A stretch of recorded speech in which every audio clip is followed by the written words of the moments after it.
Salut les homies, j'espère que vous êtes en forme. Écoutez, moi ça va pas mal, ça faisait un petit moment que j'avais pas fait de revue. Aujourd'hui, on va faire une revue de matériel qui m'a été envoyé par un autre viewer, en l'occurrence donc Tonton Gaius de Culture Vap. Donc c'est super gentil de ta part, ça me permet de faire un bon retour.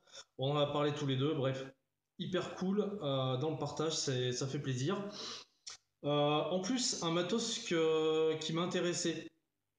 On va revenir dessus, je vais vous le faire voir. En fait, on va parler de cette box, la Coupor Mini V2. Voilà, faire un petit aperçu rapide. Voilà, cette box-là, j'avais longtemps hésité avant d'acheter la V1 parce qu'elle fait partie de ces box qui sont vendues en entrée de gamme aux alentours des 40, entre 35 et 45 euros. Euh, Et à l'époque, je trouvais déjà l'esthétique plutôt sympa. Donc je dois dire sur la V2, l'esthétique est au top. Après, c'est complètement subjectif, mais je la trouve super belle. Par contre, la V1 n'était pas exempt de tout défaut. Donc on va voir ça en plan large. On va voir si justement ils ont réussi à gommer tous ces défauts par rapport à la V1. Ce qu'il faut savoir, c'est que Gaius me l'a envoyé, donc c'est en kit. C'est une version qui m'a envoyé donc avec un Cliro. C'est le kit, c'est le Night Kit, on va dire. Donc on va pas trop s'attarder sur le Cliro, on va surtout s'occuper de la box parce que c'était là-dessus qu'il était intéressant de revenir. Euh, Qu'est-ce que je voulais vous dire d'autre? Oui, donc là pour l'instant, je crois que c'est pas encore sorti en France ou ça va pas tarder. Donc je vais pas vous donner de prix parce qu'en fait pour l'instant j'ai que des prix de sites chinois. Par contre, elle sera dispo seule, bien évidemment, hors du kit et on est aux alentours des 30-35 dollars sur les sites pardon, chinois. Voilà, écoutez, on va pas blablater plus longtemps, on va se mettre en gros plan et puis on va voir le détail de cette box.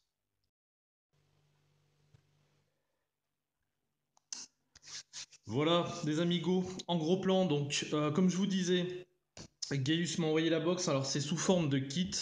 Je peux d'ores et déjà vous dire qu'elle sera dispo seule, parce que elle est déjà en vente seule sur les shops chinois. Euh, on va quand même détailler ça rapidement avant d'en arriver à la box. Donc, on vire tout ça. La box, on va y revenir juste après. Alors, dedans, qu'est-ce qu'ils nous mettent? Ils nous mettent déjà, dans un premier temps, ce petit truc-là qui est pas mal. Qui est pas mal parce qu'il rappelle donc les conditions d'utilisation de l'AQ pour éviter d'avoir des problèmes. Donc ça, c'est plutôt intéressant. Là, c'est une carte de garantie. Voilà, donc on s'en fout. Et donc le petit livret. Alors, le livret qui est relativement succinct. Perso, je me suis débrouillé tout seul sur le menu en tâtonnant, comme tout le monde. Succinct et surtout, comme vous le voyez, en anglais et pas de français. Voilà. Donc, comme je vous disais, il s'agit d'un kit. Alors, dans ce kit-là, il faut que je le retrouve. Voilà, parce que je vois pas où je mets mes mains. On a ce clairomiseur qui s'appelle le Helmet. Euh, Pourquoi je m'attarde pas dessus? J'ai mis du jus à côté, bien évidemment. Pourquoi je m'attarde pas dessus? Parce que c'est le même fonctionnement qu'un Cubis ou autre. Donc un top cap qui se retire avec la résistance visée dessus. On remplit au jerrycan, pas de problème. On a les 2 ml de contenance, donc TPD ready. J'en ai mis vraiment partout parce que je l'avais déjà rempli, donc je suis désolé. Avec du Schtroumpf en plus. Donc voilà. Euh, Pourquoi je m'attarde pas dessus? Parce qu'il apporte rien. Voilà, concrètement. L'airflow, voilà, comme d'hab, sur ce type de Cliro. Un drip tip hyper large, mais au final, je ne sais pas si on va le voir, hyper resserré. Voilà en bas, donc je vois pas trop l'intérêt. Par contre, il est très lourd. Il fait 24 mm de diamètre. Bon, voilà, je trouve pas ça exceptionnel. J'ai vapé dessus, je l'ai testé parce qu'ils fournissent deux résistances dessus. Donc moi, celle que j'ai dedans, c'est la 0,5 qui va monter jusqu'à 35 watts. C'est indiqué sur la résistance. Et là, j'ai une résistance supplémentaire qui est à 0, non pas 0, n'importe quoi, à 1,5 qui est voilà, pour de la vape plus serrée, sachant que l'airflow est réglable, mais pour moi, pour de l'inhalation directe, pas indirecte. Du coup, l'utilisation d'une résistance 1,5 à 15 watts, je suis pas réellement convaincu. Je m'attarde pas plus là-dessus, je vous le dévisse pas parce qu'il fonctionne comme tous les autres. Enfin, si je vais vous le dévisser, allons, hop, voilà, vous le dévissez, ça s'enlève. Je vais essayer de pas en foutre partout. Vous voyez, donc la résistance qui est fixée, qui est énorme, la résistance par contre. Et donc vous remettez dessus, vous chopez le pas de vis, vous revissez jusqu'au bout. Voilà. Alors, il faut faire 45 tours et vous réglez votre airflow. Hop. Et c'est prêt à vaper. Sauf que je me mets du juice partout parce que je l'avais mis couché pour vous la présenter. Bref, voilà, donc un atto que je trouve pas. Enfin, c'est même pas un atto, c'est un Cliro déjà, que je trouve pas extraordinaire, qui apporte rien, qui est lourd, gros. Sur vos box 22, il passera pas parce qu'il dépassera, donc je trouve pas ça forcément génial. Ce n'est pas le but de la revue, on va revenir sur la box. Bon, je me suis quand même arrêté un petit moment dessus, c'est le minimum. On vous présente ça, je m'essuie les mains en même temps parce que j'en suis mis partout. On va revenir sur la box. Alors, cette box-là, donc contrôle de température 0,80 watts, comme je vous ai dit en début de vidéo. Euh, Déjà, on va venir sur le design. Alors, le design, pour moi, je la trouve excessivement belle, surtout dans cette version black. Vous voyez, les boutons sont, c'est du stainless, hein. Voilà. Donc on fait le tour rapidement. Le dessous, voilà, petit trou de dégazage là, et le pin. Donc on va voir ça un petit peu en détail. Euh, Par rapport aux défauts qu'il y avait sur la première Cooper Mini, il y en avait quelques-uns quand même. Premier défaut, il y avait eu le pin qui avait des problèmes. Donc là, si vous voyez, on va essayer de faire un focus un peu plus correct. Il est rond, mais autour, c'est une pièce un peu carrée. Ça a l'air particulièrement robuste. Attendez, hop, voilà. Alors, c'est un pin sur ressort, mais alors je peux vous dire que le ressort, il blague pas, donc c'est un ressort hyper dur. Voilà, mais ça a le mérite de tout prendre. Deuxième défaut qu'il y avait, ça bougeait un peu les boutons. Donc là, ça ne bouge absolument pas. Vous pouvez faire ce que vous voulez. Voilà, c'est le bruit de ma bague.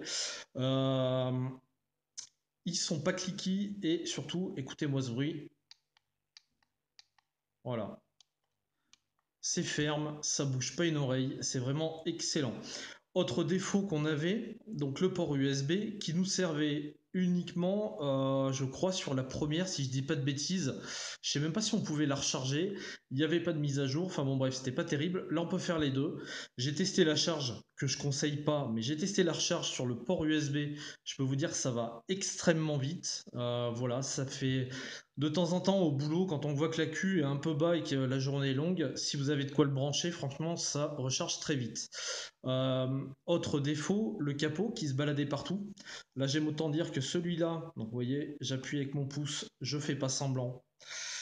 Ça bouge. Ah si, quand même, il en faut. Donc ça bouge pas. Alors pourquoi? Parce qu'en fait, ils ont, à mon avis, mis des aimants plus puissants et surtout une trappe de coulissage au niveau des aimants qui va maintenir la box et ça va éviter que ça bouge. Voilà, l'intérieur, comme vous pouvez le voir, est relativement propre.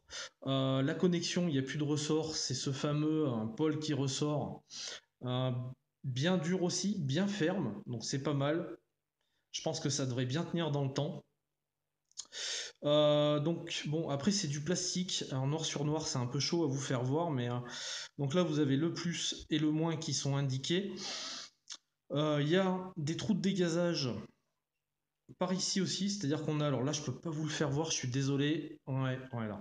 Là il y a des trous de dégazage qui reviennent par ici aussi, et il y a des trous de dégazage à ce niveau-là, une fois que le capot est fermé. Donc l'intérieur est propre, bien évidemment, c'est tout effacé, enfin c'est tout caché, mais bon, voilà, c'est propre. L'avantage, c'est que vous mettez ça devant, ça prend et ça bouge pas. Le seul léger défaut de finition que je vais lui trouver, personnellement, c'est ça, c'est que de temps en temps, vous voyez le capot là, alors faut en vouloir. Voilà, en appuyant fort, il bouge un tout petit peu, sachant que c'est un sample, hein, donc je suis pas sûr sur la version finale, ça a été corrigé justement. Voilà, donc c'est franchement, esthétiquement, elle est réussie et pour l'utiliser, bon, là, après un petit pet, là, je l'ai fait tomber. Pour l'utiliser depuis pas loin de 2 mois maintenant, franchement, ça marche plutôt pas mal. On va regarder le menu, donc on va se mettre un petit accu directement. Donc, comme il le précise, le plus vers le bas, le moins vers le haut. Donc, un accu qui m'a servi, je pense que vous vous en doutez, sur une box Kanger. Voilà.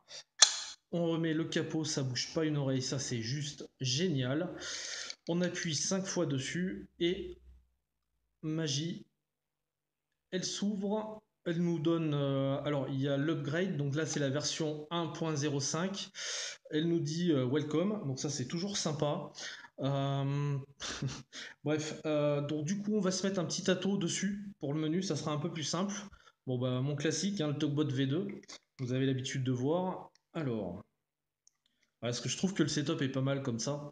On a le Talkbot qui va rappeler les boutons, les gravures noires, même si c'est un clone, qui vont rappeler la partie noire de la box et un petit drip tip téflon noir.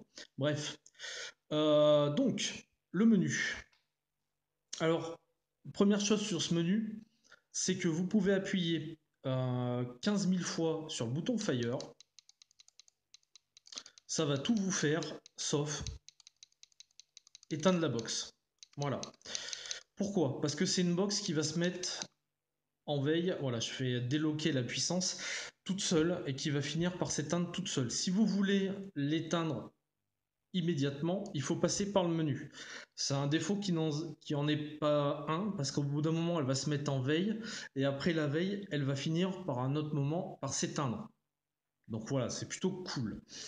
Alors, le menu, donc, si vous appuyez 4 fois, vous tombez sur ce menu-là. Donc on va attendre un moment, elle va sortir toute seule, normalement, voilà. Si vous appuyez 5 fois, vous allez loquer votre puissance. Et 5 fois, vous la déloquez. Voilà. Donc, on va rentrer dans le menu. Bien sûr, j'ai appuyé trop de fois. Je ne sais plus ce que j'ai foutu. Alors, je déloque la puissance. Donc, 1, 2, 3, 4.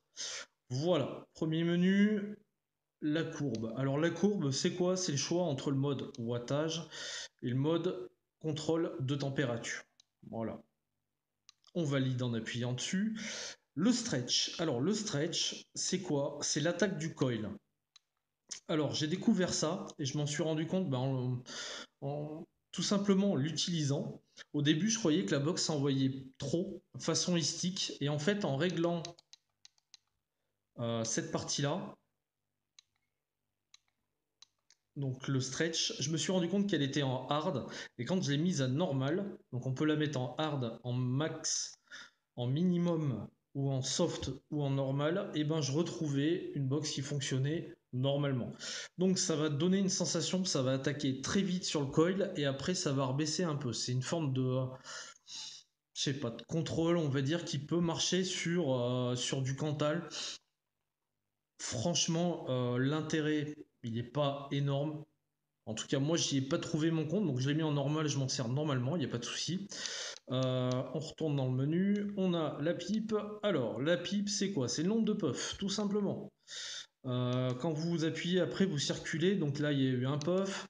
Bref, ça vous met le nombre de puffs, tout simplement. Si on retourne dans le menu, ce que c'est chiant, c'est qu'il faut y retourner à chaque fois. On a là-dessus, donc, le réglage en ohm de la résistance. Je vais faire un fire pour qu'il me reconnaisse la mienne. Donnez-moi 30 secondes.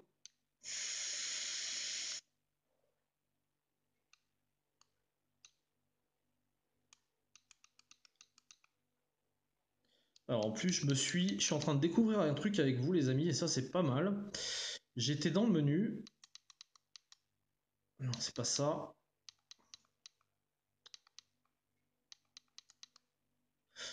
Et je me suis rendu compte que j'ai locké, voilà, already, le nombre de puffs.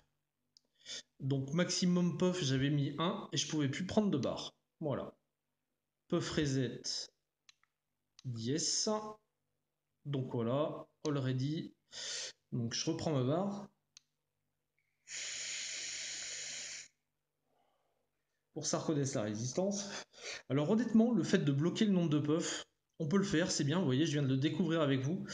J'ai aucune idée de l'intérêt de ça. Je vois pas trop, on va se dire, ouais, je vais prendre 10 puffs et j'arrête. Un peu bizarre. Bref. Donc, ça m'a reconnu ma résistance. Donc, on va le retourner. Ça, c'est quand on appuie 3 fois. Donc, 1, 2, 3, 4. J'ai appuyé trop de fois. Voilà. Un petit peu chiant, comme je vous disais. Non, ça ne veut pas me le reprendre. Voilà. Donc, ça va ajuster la résistance. Donc là, elle est en 0,6. 0,6. On va y retourner.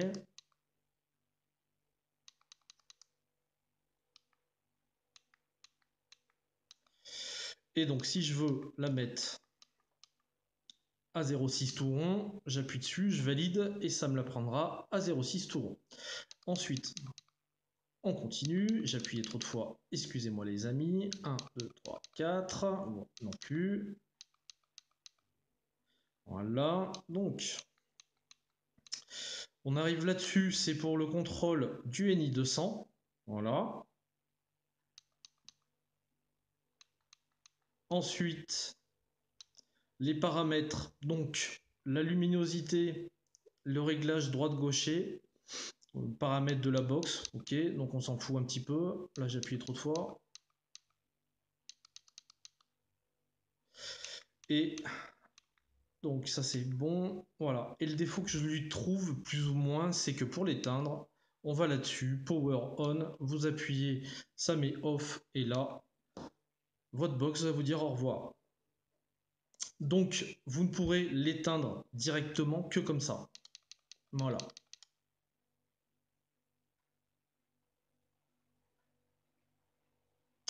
Voilà, donc un menu qui est un petit peu chiant, on va dire, parce qu'il ne faut pas se tromper. Si vous appuyez 3 fois, non, voilà, j'ai appuyé 4 fois, vous avez ce menu-là. Voilà. Donc on va attendre qu'il sorte.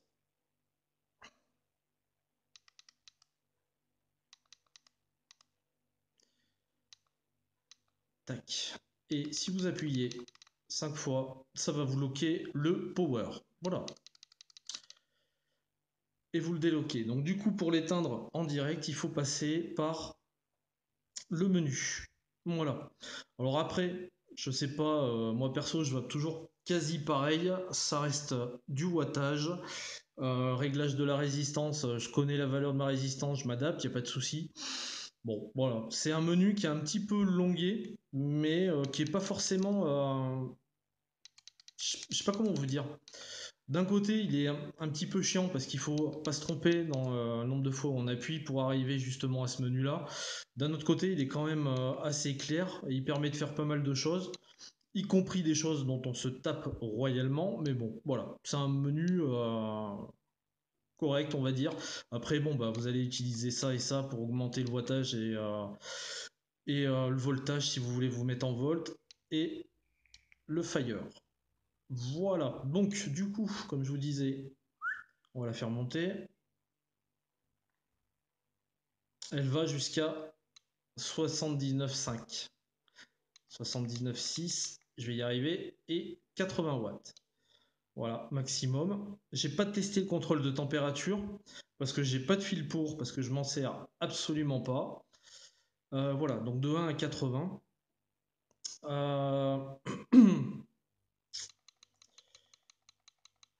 Bon, moi je vais me mettre sur ce que j'aime. Donc voilà pour le retour pour cette box. Donc on a un menu qui est quand même assez complexe d'accès, personnellement, c'est ce que je ressens. Après, une fois qu'on est dedans, il est relativement intuitif, donc c'est plutôt cool. Maintenant, ce qu'on lui demande, c'est de marcher, peu importe qu'on soit en mode contrôle temp ou en mode power. Donc le contrôle temp, j'ai pas approfondi parce que je m'en sers pas. Je l'ai testé plein de fois, je vois pas trop l'intérêt, j'apprécie pas trop la vape qu'il y a dessus, donc du coup je préfère rester sur ma petite vape basique, d'autant que j'ai un wattage relativement faible.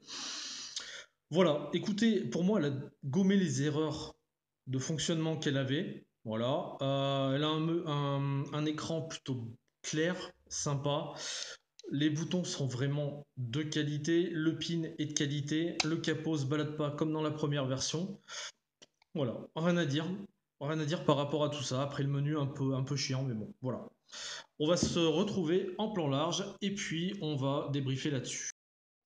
Donc de retour pour le débrief sur ma tranche, pardon, pour le débrief de cette petite Cooper V2. J'avais noté deux trois infos en plus, je vais vous les donner. Donc 1 à 80 watts, contrôle de température, pas de souci. Ça accepte les résistances de 0,1 à 3 ohms. L'écran est OLED, pin 510, nanana, on s'en fout. Ouais, voilà. Port micro USB qui permet la recharge, qui est ultra rapide d'ailleurs, et le changement des versions, l'upgrade. Donc, la recharge sur le port USB, je la déconseille. Bien évidemment, il vaut mieux utiliser un chargeur d'accu. Par contre, quand vous êtes au taf et que vous voyez que l'accu commence à faire un petit peu la tronche, vous le mettez sur une clé USB et franchement, enfin sur une clé USB via le port USB, je crois que moi j'étais demi-accu quand j'ai fait ça. En une heure, elle était pleine. Ça m'avait rechargé l'accu. Voilà. On va se faire une petite vape. Faut que je vous fasse voir quand même une petite vape d'ailleurs. On va vaper là-dessus le Marisol de chez Ladybug, donc qui sera le thème de la prochaine revue. C'est une clémentine crémeuse, très bonne d'ailleurs. Donc avec bien évidemment un petit clin d'œil à notre chère Marisol Touraine. Donc c'est parti. Donc là vous voyez je suis en single Clapton. Donc sur le RH vous l'avez tous reconnu. Et donc 0,43 ohms à 40 watts. Petite précision d'ailleurs avant de vous faire la vape. Je cherchais à quoi servait, je ne sais pas si vous vous souvenez pendant le gros plan, le fait qu'il faille attaquer le coil plus fort ou pas. Je l'ai trouvé, si vous partez sur un Clapton, en fait ce réglage-là va limiter le temps, l'effet diesel du Clapton. Ça va attaquer plus fort au tout début du puff, du coup ça va faire monter plus vite le Clapton en température. Donc voilà, c'est bien à ça que ça sert. Voilà. J'ai fait ça tout à l'heure en me remettant en plan large. J'ai réessayé avec le Clapton et je me suis rendu compte que c'était réellement pour ça. Voilà. En termes de vape, on est sur une single. Je suis à 41 watts, ouais, je vous disais, et un accu qui, on va dire, qui est dans son dernier tiers. Vous allez voir ce que ça donne.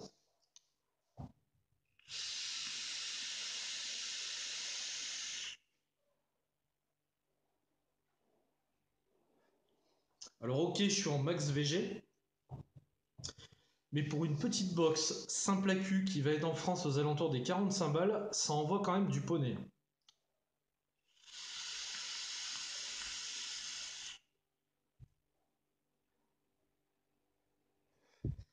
Bref, c'est un atout que je mets souvent sur ma relo, je vois pas vraiment de grosse différence sur cette petite box avec, mis à part que ça bouffe la queue beaucoup plus vite, bien évidemment.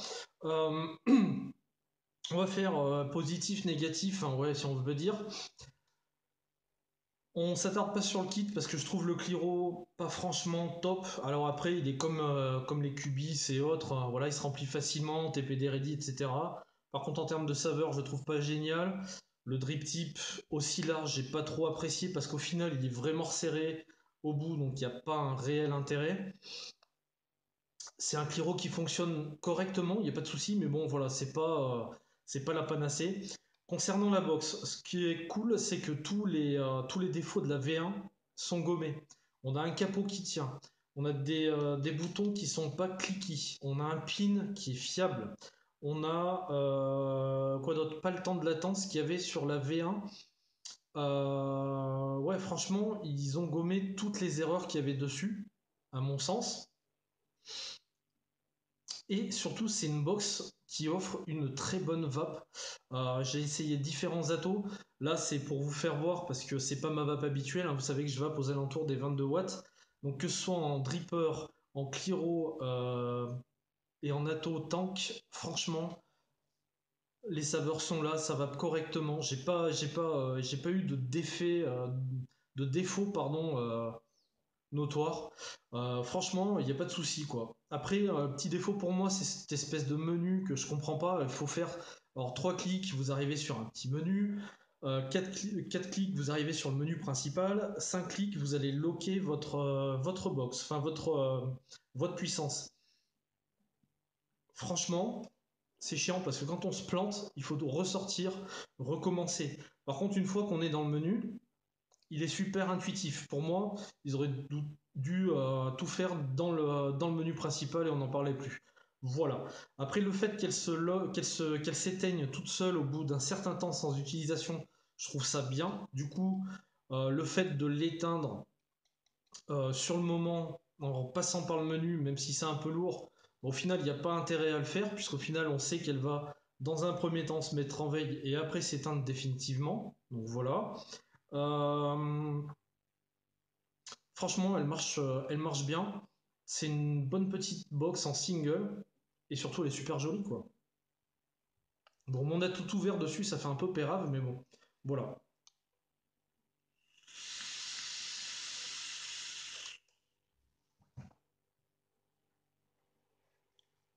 Et je kiffe la vague dessus. Donc voilà, franchement, une bonne petite box. On va être je pense en termes de tarifs, on va être en dessous des Evic VTC. On doit être à 5, entre 5 et 10 euros en dessous. Franchement, il y en a. Franchement, elle marche bien. Donc voilà. Franchement, il n'y a rien à dire. Moi, je l'apprécie. J'utilise au quotidien. Elle a pris une grosse fouge. Vous voyez là. Elle est tombée du haut de mon mètre 85. Elle est tombée sur le bitume, quoi. Donc j'ai cru que je l'avais éclatée, qu'elle n'avait plus jamais marché. Et puis au final, pas du tout. C'est reparti comme en 40. Je l'amène au boulot. Il n'y a pas de souci dessus. Donc voilà, une box vraiment abordable et plutôt sympa. Que, ouais, on va dire, je vous la recommande. Ouais, franchement, je l'ai bien maniée, je l'ai essayé sous toutes les coutures, mis à part le contrôle temp parce que je m'en sers pas du tout et que ça m'intéresse pas parce que j'ai pas apprécié la vape dessus. Ça reste entièrement subjectif. Euh, Ouais, je vous la conseille. Clairement, franchement, je vous la conseille. Moi, je l'apprécie bien et c'est quelque chose de plutôt cool. Si le fait qu'elle soit un peu plus large, elle va prendre des atos 23 et 24. Donc, sachant que c'est vachement la mode en ce moment de ces atos-là, ça peut être aussi sympa à ce niveau-là. Vous pouvez prendre un, je sais plus ce qu'il y a, l'avocado, Tunami, des choses comme ça, qui sortent en 24. Ça passera dessus sans problème. J'avais même mis, je l'ai pas sous la main, mais comment ça s'appelle? Le magma dont je vous ai fait la revue tout à l'heure passe dessus, il dépasse pas en fait. Donc c'est plutôt cool. Voilà. Dernière petite barre.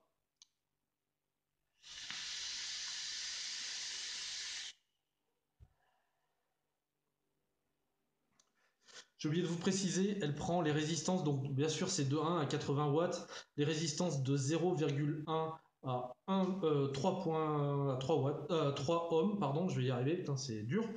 Donc de 0,1 à 3 ohms pour les résistances, l'écran est OLED, de toute façon il est super lumineux, il est cool, il n'y a pas de souci. Franchement, rien à dire. Très bonne box. Voilà les amigos. Écoutez, on va faire donc la prochaine revue sur les Ladybud. On va revenir sur cette gamme. Il me reste encore une petite semaine de ce type sur tous les concentrés. Je vous remercie toujours de votre fidélité, de vos commentaires, de vos gentillesses. Je vois que vous êtes de plus en plus nombreux à me suivre également sur la page Facebook de la chaîne, donc ça c'est cool.